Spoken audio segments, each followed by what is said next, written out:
Janet Lampkin, the California State President of Bank of America and former chair of the Bay Area Council. Thank you. Thank you so much, Michael, and thank you for congratulations on a very successful time in this tenure and in this seat. So we're in for a real treat right now. As many of you probably know, the Bay Area and Los Angeles enjoy a very long, friendly, and healthy competition. We have Silicon Valley, they have Silicon Beach. We both have some very iconic sports teams. But we also have an awful lot in common. We share a lot of the same qualities, including creativity, imagination, and innovation, and I think you could argue that either is the capital of innovation. We have two metropolitan regions who are home to the biggest population centers in the state, and our economies also rank at the top. We also share some of the same challenges. Michael just mentioned a few of them. Housing shortages that have resulted in skyrocketing housing costs, grinding traffic, and homelessness, among other things. And both of the regions are fragmented, with many jurisdictions and a complex web of local politics that often slows down solutions. The dynamic has, in a way, given rise to both the Bay Area and Los Angeles becoming region states. Well, our first speaker knows the challenges well of leading and succeeding in this environment, and we are really fortunate to have him here today to talk about these very timely issues.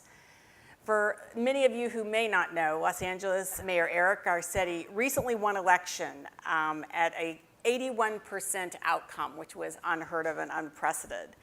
In that same election, he led the defeat of an anti-growth measure that would have impaired the city's economy. I've had the good fortune of working with the mayor since he was working on the city council, and I can tell you that he understands that business creates jobs, and he collaborates effectively with businesses who are responsible and want to serve the community. Since he has taken office in 2013, LA has created almost 150,000 new jobs, has cut the unemployment rate in half, and reduced business taxes and permitted more than 150,000 new businesses. Last fall, he led a successful ballot measure campaign for a 40-year, $120 billion initiative to invest in what the LA Times called the most ambitious mass transit expansion in the city's history. In that same election, he helped lead the passage of a $1.2 billion bond measure to house the city's homeless. Tourism is booming, port and visitor activity is surging, and the city now has 2 professional football teams. And of course, LA is a finalist in the 2024 Olympics. All positive signs that our regions with strong leadership and collaborations can flourish and succeed. We are anxious to hear from him, so please join me in welcoming Los Angeles Mayor Eric Garcetti.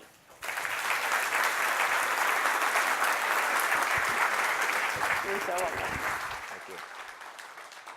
Thank you, Janet, so much. Thank you for the kind introduction and the friendship for so many years. Thank you to Jim and to everybody here at the Bay Area Council for having me come here. I've got the best view. I'm glad that you're looking up here because there's no way you'd be listening to me if you were looking behind you. And let me just dispense, and this is very difficult for a Lakers fan to say, but congratulations. We had Showtime for many years. It's time to share it. And we have many LA owners of the Warriors, so just remember that.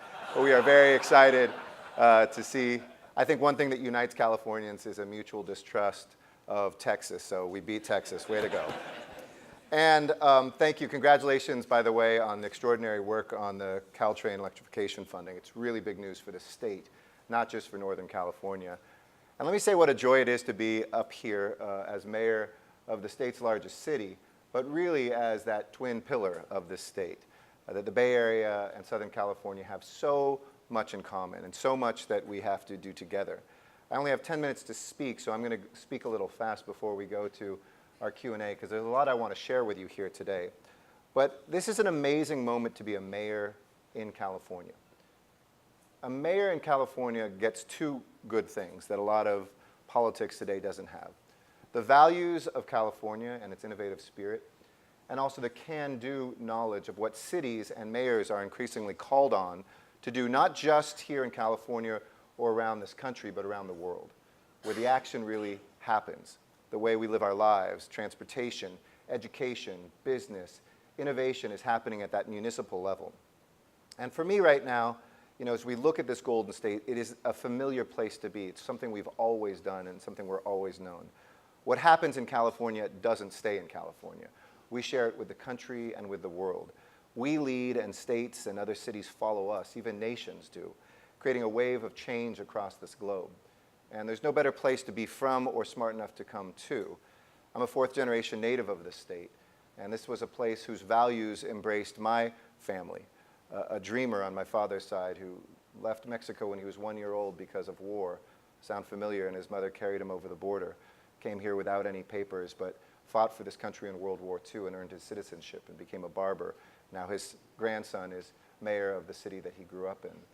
To be able to see on my mother's side, my Jewish side of the family, folks who came here also fleeing war and the Russian Empire, and land here and to start a business. My grandfather started Lewis Roth Clothes, a suit company that was a union shop down in Los Angeles that eventually allowed him to become tailor to the President of the United States, President Johnson, having had a family that started with nothing. This is the California story, that we have these opportunities. And today I wanted to talk to you about how cities and California, and most specifically share the example of what Los Angeles has done the last few months to move us forward. In November, we went to the ballot with, as Janet mentioned, the largest local infrastructure initiative in the history of America, ×2. We, like you, this is not the car capital of America as much as LA, but we have the same suffering in traffic, the billions of dollars in our economy that are taken away, the millions of hours we could spend with our loved ones, those jobs we can't take, those dates we don't go on, those shows we don't see, the quality of life literally sapped by what happens in traffic, and the wondering whether life can continue to sustain and grow in our cities is one and the same. But we decided to put something on the ballot called Measure M. We say it's $120 billion, but it's a permanent tax, so it's really infinite. But the next 40 years will be $120 billion to invest in transit, to fix our freeways, to improve our roads, to invest in bicycles and walkability, to plan communities, and to maintain our transportation system. It was something that at the time folks said could never pass, and I think many of us wondered if those folks were right. But we told the people in our county that it was time to think big, to think beyond just even our lifetimes, and to think about the future of our city. And I'll tell you a little bit more of the story, but to cut to the end, in November, on a night that was maybe depressing for some people nationally, certainly was a surprise to me, we passed a 71.5% vote to invest in the future in a tax that never sunsetted, to be able to have that transportation future. And I want to share that story not just here first in the Bay Area, but increasingly around the country, to show people the power that we have still as Americans to do great things. Voters said yes to 465,000 good-paying middle-class jobs that can't be exported. They said yes to a city that would have congestion eased on our streets, 15 new rapid transit lines. Just to picture that, it's the most ambitious undertaking of any city at one moment in our country's history. They embraced local return dollars that allowed us, because we have the same very complicated political jurisdictional map. You have here 9 counties represented. We have 6 or 7, depending on how you count it. In Southern California, you have almost 8 million people. We have 18 million. The county of LA alone is 10 million people with 88 separate cities. As some of the supervisors in the county remind me, you're just mayor of one of them, Eric. It happens to be the biggest city, but it's only about half of the population in the county. But each one of those cities get local return dollars to be able to spend on the blocks where people live and where the businesses are. And the kind of investment that we all want to see in cities across America, that the national government is talking about trying to get to $1 trillion, we passed that $120 billion that night, and cities around the country passed $230 billion worth of transportation initiatives, a quarter of that down payment in a single night that the national government is struggling to figure out how to do over 10 years. So, how did we make this happen, and how are you going to make this happen right here?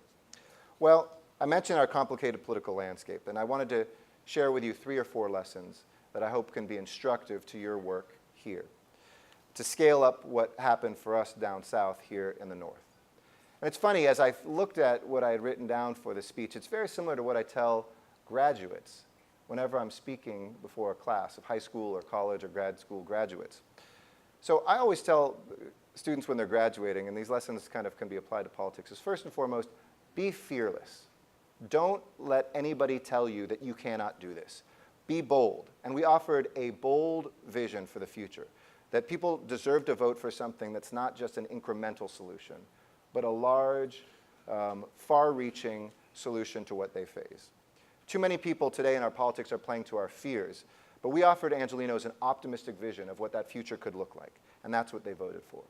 But two, and I always tell students that, now that you're fearless and you can do anything, be humble. We immediately realized that this doesn't flow through any of us. This wasn't Mayor Garcetti's initiative. This wasn't just the City of LA's initiative. We immediately made a tent where nobody was going to get the credit. It wasn't about any one of us, and it included all of us. And making progress is really about bringing people together, not about tearing them apart. In the months leading up to Measure M, we talked to Democrats, we talked to Republicans, we talked to independents. We had surrogates that spoke to folks. We had them talk to one another to build a coalition that was unlike anything we've seen in Los Angeles. Third lesson, learn to listen. So often we're taught in leadership, whether it's business or in politics, do what I'm doing right now. Learn how to talk, learn how to convince. But you can't be powerful, and I learned this in the classroom as a teacher, if you don't know how to hear. And we did more than hearing. We actually listened in every one of those 88 cities to what people wanted and started a process that was ground up. We asked dozens of city officials, neighborhood councils, what do you want? We went to every sub-region of our county, and we got 2,300 responses of projects people wanted to see. Think about that for a second. For transportation, 2,300 responses, so that nobody's idea was discarded. It was representing hundreds of billions of dollars. But that's how then we determined our priorities. We brought labor and business. We brought seniors, ARP, endorsed for the first time in state history, a local measure, environmental community, everybody there. Everybody didn't get all of what they want. Everybody got something of what they wanted and what they needed as well. So learn to listen. And the last thing, and I usually say, it's really good to be fearless and to be humble and to learn how to listen, but graduation, I say none of that means anything if you don't have a moral underpinning to this, which is, I always say, lead with love. How does that boil down in a political fight, in a political campaign? We could have had all of that stuff, and we'd convinced rooms full of people like this in Los Angeles was the right thing to do. But the power to get this through isn't in rooms like this. It's out there with millions of voters. And so what we did is we tried to make the emotional connection to people, that this wasn't about transportation, that this wasn't about jobs, that this wasn't about billions of dollars. This was about you, your life, your family, your people. I'll confess to you, Rick Jacobs, who's around, who's my senior political advisor, and I raised $10.5 million for this campaign. It shattered every record we've ever had in Southern California. That buys you 4 weeks of TV. 2 weeks in, even though we had polled that we were right around at 2/3, 2 weeks in after the ads, we were at 61%. And I went, oh shoot, but I didn't quite say it that way. We're going to lose this thing after spending $10 million, all my political capital on the line, every favor I could have ever asked. And my political consultant, Bill Carrick, said, why don't we get in a car? And I'll bring a camera, somebody will film you in the back seat, and I'll be in the passenger seat, and we'll just talk. And I said, since I've been mayor, I've had a security detail. I haven't driven in 3 years. You sure you want to get into a car with me? He said, yeah, I trust you still know how. And so we got in a car, and we started driving, and he just started talking to me.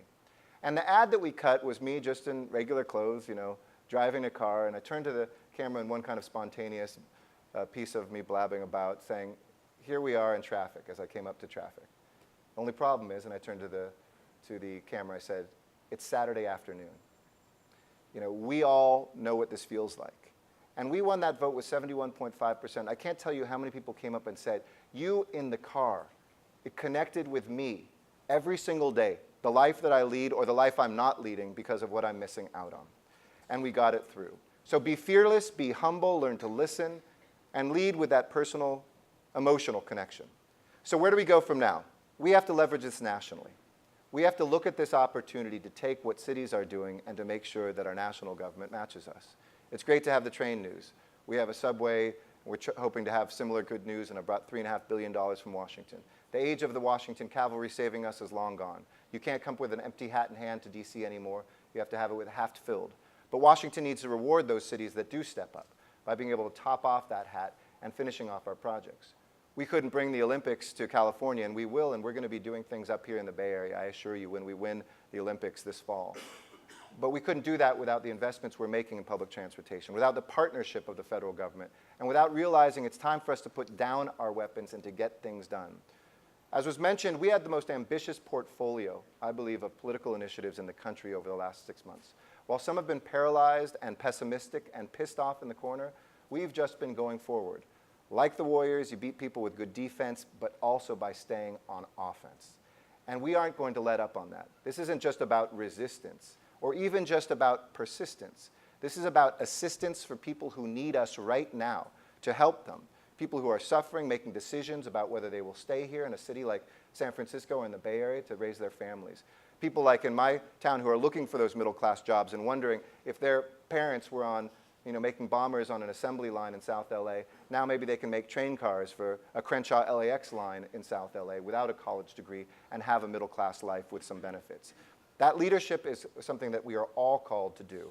And in that same time that we passed this transportation measure, we passed the largest homeless housing measure, 10,000 units of housing that we will build that came from the business community and that we championed. 4 months later, the county passed a measure to make sure the services for that housing happen. We passed something for community colleges, which like San Francisco, we're making free and connecting to our high school students. We passed something for parks. And then the state, of course, did something on transportation with the gas tax and vehicle registration. These are difficult things to do. Nobody likes raising taxes.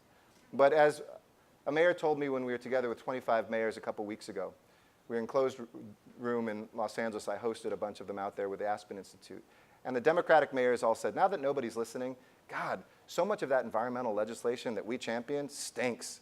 Not the stuff that actually cleans the air and cleans the water, but the stuff that slows projects down so that it takes 3 or 4 or 5 years to get anything done. We got to change that, Democrats.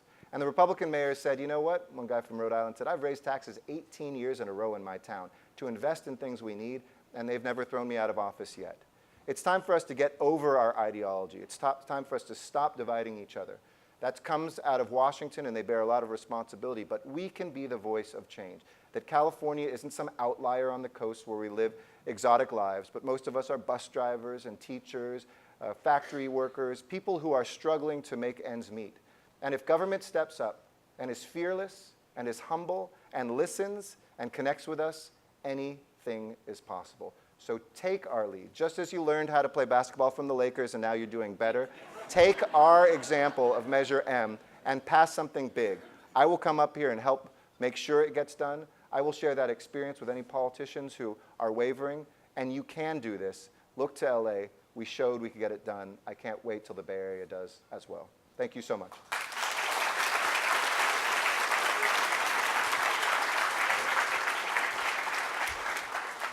Okay, so now we are going to have a fireside chat. The mayor and I have the best view. We'll put our sunglasses on. I just have to say on a personal note, you said you do a lot of commencement speeches. I was at the commencement graduation at Columbia 3 years ago when you spoke. My nephew was graduating, and he didn't know of our working together, and he came up to me and he said, most passionate, most inspiring message ever. So thank you. What you do around that. Quote Drake, you're popular. 3 people got that. So I would also ask you all to, I talk about the mayor's most recent record, what he's done in office. Go back and look at his official bio. We need more leaders like you with your experience and what you bring to public office. So I really want to begin by thanking you for bringing that set of expertise into public office and serving your community and serving all of us. We really thank you for that. On the issue of, LA seems, for some of us who don't live there but spend a lot of time there, in so many ways ungovernable. And yet you passed these 2 initiatives and you talked about the listening and the approach. What do you think, why do you think that's failed in the past? And can you talk a little bit about how to govern LA? Well, I think Los Angeles and to some degree California is traditionally been less liberal than it's been libertarian. Just let us grow. We'll figure out more land, we'll have it, developers, we'll develop it. Just stay out of our way, until suddenly we hit the limits of that growth physically, and some of our social needs became so intense that we actually do need government to play a role. We need government to be there when it's been missing. We also need to get out of the way when it's been in the way. But I think in Los Angeles we've kind of cracked the code of the interpersonal relations. I mean, you guys have a different complexity here. In LA, you have a city and county, thankfully, that are together. That's our envy. But we have a pretty strong mayor system, but the rest of the mayors, usually traditionally hate the mayor of the city of LA because you get all the headlines, but you're only 40% of the overall population. What about us? So I convened mayors every 3 months of all 88 cities 3 years before we started this initiative. And we love getting together. You know, it doesn't matter if you're from a town of 17,000 or 4 million, we're all on equal ground talking about transportation and crime and environment, and economic development and international trade, because those things transcend borders. They don't stop simply because there's an artificial line between us. So I think that's been really critical. And also our city and our Board of Supervisors have traditionally fought. Now we're not. So my wingman on this thing was Mike Antonovich, the most conservative Republican on the Board of Supervisors, because he could be liberated enough to be for this even as a Republican, but also saw a mayor willing to work with him from the city and give him credit too. That's great. So now, you know, all eyes are on LA having passed these. We're going to try to emulate it with your help. Thank you for that. I'm sure others are as well, and the expectations are high for quick implementation. Can you talk about that a little bit? Well, it's a really exciting time. It's a 40-year program, and what's interesting about this, when we polled it, it's the opposite of what usually happens in my profession. We said, what if this was a 30-year deal? And we got like a little under 2/3. Well, what if it was a 40-year deal? And it actually went up, not down. Then we asked the question, well, what if it never sunsetted? And then it polled over 2/3. We scratched our heads like, why do people want taxes to go even longer? And in one focus group, one person said, well, it's like education. You don't do a 10-year initiative for your schools. You need schools. And transportation isn't going away. You look at BART and the attempt to do the maintenance initiative here. You look in WMATA in Washington, killed a couple people and was shut down last week when I was there in Washington, D.C. And you know, in Boston, there was a smoking car people had to kick their way out of. If you don't do the life of projects and maintenance, our dirty little secret of 120 billion is about 35 billion is new lines. The rest is maintenance. The rest is keeping fares attractive, cleaning things up. So, you know, that X of the construction costs being a lot at the beginning, maintenance nothing. By the end, your construction's nothing and your maintenance is everything. You need a steady state of funding. So I think that's a really critical thing to incorporate into any initiative that you do. Do you find you've done a lot of very strategic things, reaching into companies to bring certain expertise into city government. Who else do you think's doing that well? And can you talk a little bit about what you're doing with that? Well, you know, I kind of built on everybody great I could find. Mayor Bloomberg, Martin O'Malley when he did City Stat, which was kind of statistically measuring everything that you do in all your departments. Hickenlooper when he was mayor of Denver. I look at folks like Mayor Mancera of, or Jefe de Gobierno as they call him in Mexico City, Mayor Lee in Seoul. Like we kind of speak each other's languages across borders much more. And there's 3 things I did. I brought values instead of issue areas. I brought a management culture of really being a CEO with all my kind of portfolio companies. There's 37 departments, so the largest port in America, the largest airport origination and destination, largest municipal utility, our police department. And so I had accountability. And then last, you know, I looked at ways that we could kind of think about those things that weren't just in the next year, but the next 10 to 20 years. The first piece of that, the values, is very important. If you believe in sustainability, usually sustainability, you give a few people and they're the green people in your office and they have to do all of that. Gender equity, okay, there's like the Women's Commission and they're going to talk about it, but nobody else. Technology, okay, there's the tech nerds, but it's not a value. I grade all of my general managers and I do review them each year. It's a 3-week-long process based on how much they're incorporating all of those. So what's your gender equity score? We went from a much lower percentage. There are no all-male boards and commissions, and 54% of our commissioners are female. It's like Justin Trudeau when that happened in Canada and asked, why is half of your cabinet women? And he said, because it's 2016. Yeah. You can do that. You can do it quickly. Same thing. That deserves applause, by the way. Yeah.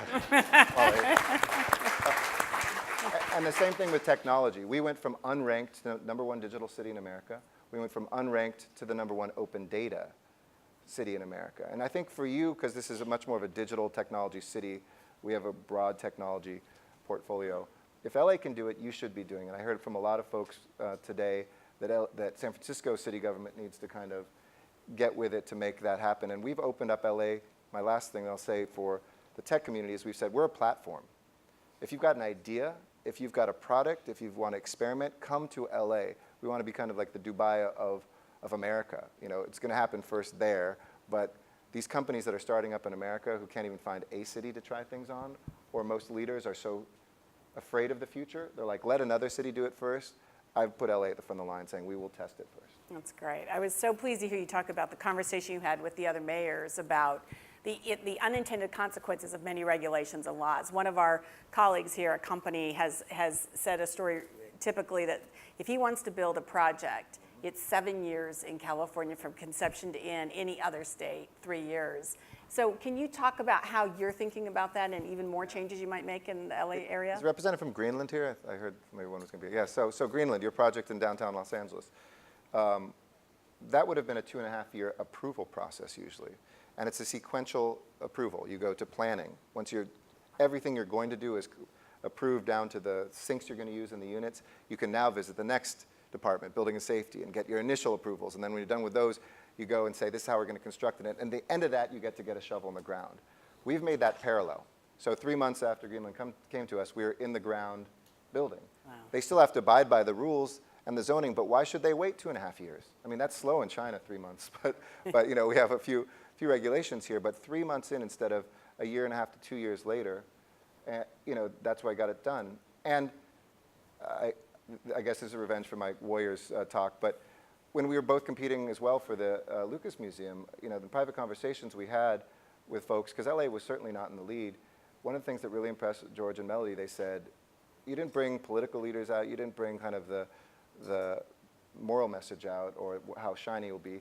You brought the departments out and you showed us how quickly you can get things done, and they decided to bring the museum there. So I think the way you can get that done at the beginning of a big project or a company wants to locate in my city, I bring the point person from that department and their boss, the general manager, together, and I sit in that meeting and we talk about the project at the beginning. So the instructions are really clear to everybody. We're working to get this done, not to find 15 reasons why they're breaking rules. And I think that's what California needs more of. Do you think, in that spirit, do you think we will, in our lifetime, see reasonable changes to CEQA?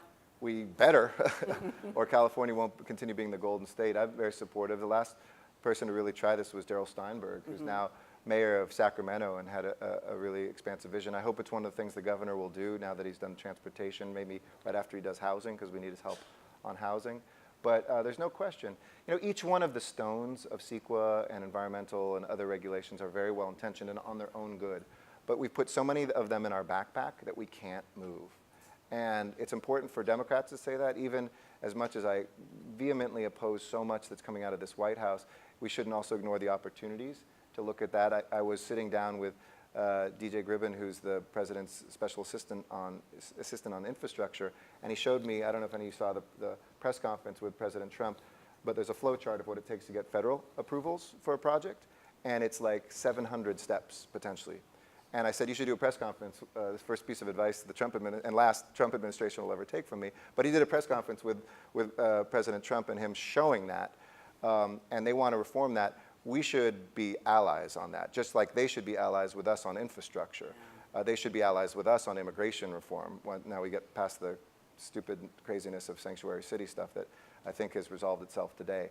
But all of that, you know, let's get back to business. Let's get back to making things happen. In Los Angeles, we haven't backed off any of our values, and Californians don't need to back off any of our values. Cities and this state are great places because we do welcome everybody and we do protect everybody. But we're also great places because we get things done. Washington is the inverse, a place where nothing gets done and where people are increasingly not welcomed. So I think if we can be that example, not because we're the liberal California state, we're just a place that ain't waiting, and we're moving, and we're going to continue moving. It's that point of playing offense while we're also playing defense. Then I think we have a bright future. That's great. Can you talk a little bit about sanctuary cities? Sure. You've been very bold on that whole movement and your thinking and how you think it will resolve. You say it today something, so. Well, as I said, I'm the grandson of a dreamer. It's when I see a Central American woman at the border coming over and there's a child there, like I think we need to find our humanity about that child first, no matter what you think about immigration policy. I think it's been a big joke, this whole thing. It's been about ideology. There is no sanctuary city the way that the right defines it, which is this mythical place where mayors say, oh, you're a dangerous criminal? Please come in. And if you're undocumented, bonus points. We are going to protect you.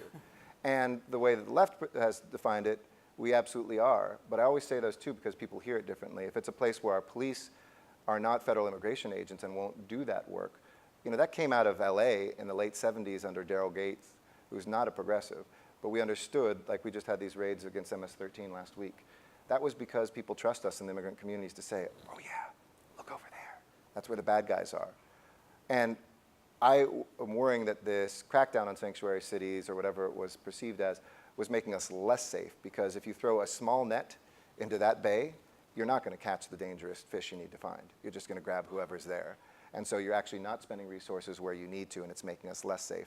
The reason why I said it's kind of resolved is Attorney General Sessions finally admitted that any city compliant with this section called 1373, that is, if asked, we share some information, which every city does, either through its jails or other things, then you're compliant.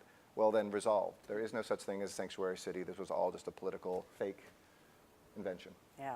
How do you see LA and you working with Washington and the White House going forward? Even those two initiatives obviously will require some federal funding. How do you think I that'll joked play this out? weekend, I said I was in Washington earlier this week, and boy, is it great to be back in America. It increasingly feels like foreign territory. On one hand, the White House has been wonderful on the Olympics. They're engaging with us on infrastructure and mayors, and I've convened mayors around the country because I chair the infrastructure task force now for all the US mayors. On the other hand, we spend so much time doing the silly stuff. Yeah. Sanctuary cities, wondering, whether there will be an EPA, all this stuff, that it is a huge distraction for their work and for ours. So to those friends of mine who say don't engage with this administration at all, my counter is, so you really hate them and you want them to take your tax dollars and not spend them in our city, accelerating our subway and providing jobs? We've got an obligation to be in there. And so I'm never going to stop going to the White House. And I'm never going to stop talking to this president about what I think he should do, because if it's just resist but not saying, hey, he's probably going to be there for a while, most likely. So why not do what Ronald Reagan did, be a hero, and find comprehensive immigration reform? Somebody needs to say that. Somebody needs to be unafraid of this moment and not cower while not sacrificing their values. So that's the balance I'm trying to continue with, is like, I represent a majority of American values. They want minimum wage to go up in a responsible way. They want to have protections of the environment. They want to make sure women's bodies, are not impinged upon by federal policies. I mean, these things we settled kind of a long time ago. Let's get to the big things that will be all of our collective legacy, like $1 trillion in infrastructure, like figuring out a way to make sure that we're safe, and making sure that we have opportunities to reach for these great moments, like bringing the Olympics or whatever it is in our given area. So there is some common ground there. I hope they kind of steady their focus on that, as well as congressional leaders do too. I can't let you get away with asking a little bit more about the Olympics. That Sure. is terrific. Yes. So what do you think? So I'm really, really excited about this. We'll know, the timeline is we'll know in July whether the Olympics will award the last two cities standing, LA and Paris, an Olympics. Now you might ask, how can you award two cities? They're looking at potentially awarding 24 and 28 simultaneously 2 months later in September, when the vote was supposed to happen. We've always positioned this, by the way, as a California bid. We always talk about it. We say from Silicon Valley and technology and connecting the next generation of Olympic fans and sports goers with that, or Hollywood and its storytelling ability. We kind of see this as a great way to reboot the brand of the Olympics and to help them go into a very competitive future. But also, California business know-how, as we did in '84, can create a surplus. And there's very few cities that will get into the Olympics, and I understand why. It costs a lot, and there's higher priorities than a 2.5-week party. Great party, great competition. To me, it inspired me and touched my life when I was a 13-year-old boy growing up in LA, and I was like, that was the best thing I've ever seen. It reminded me that our place was in the world and with the potential of what Californians could do. So when we win, my promise to all of you is we're going to do things here too. I know San Francisco competed for this, but whether it's some of the prelims in the sports like soccer or baseball, which is back now in Tokyo, we can have some things sailing, some things that really go up and down the state. Even we're talking San Diego about crossing the border and doing something in San Diego and Tijuana potentially. So kind of this moment reminding people America is of and in and about the world. And I just think it's that opportunity. When we closed, we said, look, this is the strongest bid you've ever seen. And they said that back to us 2 weeks ago when the Evaluation Commission was here. But secondly, it's not just what we'll give you. We need you. It's a courtship. You can't just tell somebody you want to marry, I'm going to be great for you. You have to tell them why they're going to be great for you. And we know that we need America to not close into itself. The Olympics have that potential to remind us as Americans, as you look around this room, how many countries are represented here? How many places do we come from? And how many places are a part of our future and our destiny? And I think that it can help that open up the way California does every single day. And those Californian values are really American values, and that is our future. So, yeah, please. Thank you.